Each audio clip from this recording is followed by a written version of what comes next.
I'm back on TikTok after a month and we're gonna talk about evil and how ayahuasca explained to me that it doesn't really exist. Now wait, those of you that are about to go off in the comments and name off every single evil person, place, or thing, give me a sec, let me explain. Okay, so I went to Costa Rica and I did 4 ayahuasca ceremonies and it completely changed me in every way. I did this at Rhythmia, and if you guys wanna know every single detail about the place, about ayahuasca, about the purge, about the taste, about everything, you can watch the long form of all of this on YouTube. And I know the reason that the ayahuasca taught me this was so that I could share it with you guys. Okay, so one of the reasons why I was a bit cautious about doing ayahuasca, I was worried about like an evil shaman, I don't know, manipulating something or doing something with my energy or something, I don't know. So that first night on that first ceremony, I'm looking at the shaman and I'm like, I don't like his vibe. So I'm like looking him up and down, and it kind of looks like he has like a weird satanic tattoo or something. Now I don't know if he actually did or it was the lighting or my mind or what, but I was like, I don't want to drink medicine from that guy. So I drank it from the woman assisting him. And you can watch the full story on YouTube, and that shit rocked me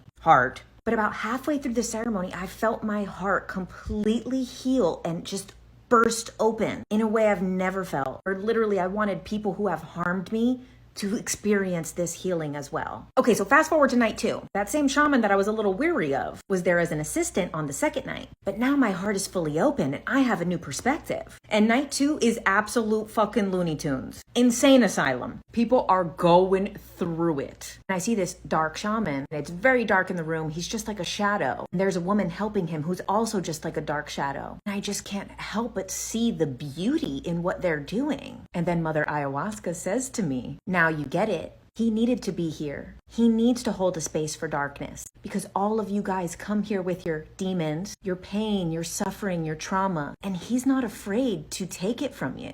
Let me tell you, there was stuff coming out of people. Now, I'm not going to say entities, but like concentrations of pain, concentration of shame and guilt and negative energy being released from people that some people were able to see it happen. And then Mother Ayahuasca explained to me, there are only 2 types of people in this world who serve the dark. 1, brave, beautiful souls who walk a very unique path for the whole of consciousness for all of us to learn and experience. And 2, people who are wounded and don't know any better. She told me there's no such thing as monsters, only misunderstandings and misconceptions. I'm like, but what, Mother Aya, what about Bill Gates? What about reptilians? What about the Illuminati? What about all the evil stuff that's happening in the world every day? And she began to show me all of these symbols. And she said, all of this? She said, these dark symbols are not proof of evil. They are reminders of your own light. They are meant to remind you of your true oneness,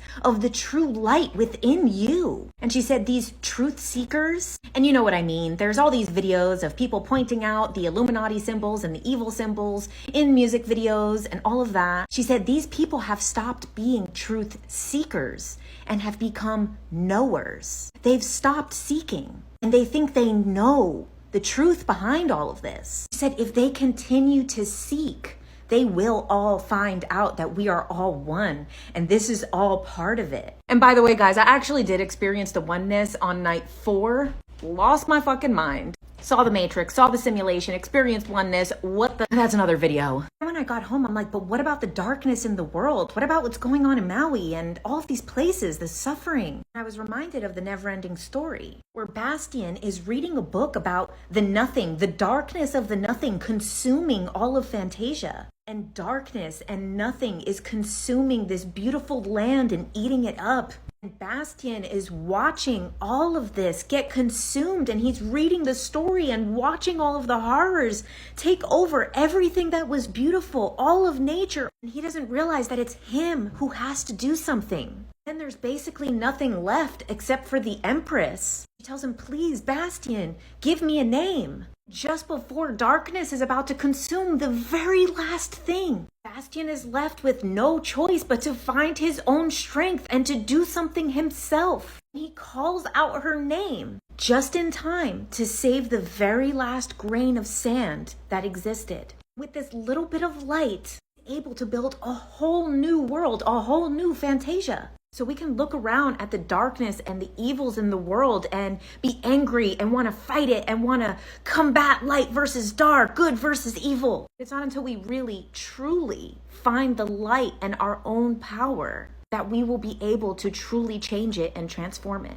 And in the next video, I'm going to explain why I don't feel like it exists, because I saw consciousness as the experiment of the matrix of what it is, and I got so scared that I lost my mind. But I'm okay, I'm back now. So stay tuned for that. And the links to all of these are in my bio, so go check that out if you want the long form of all of this.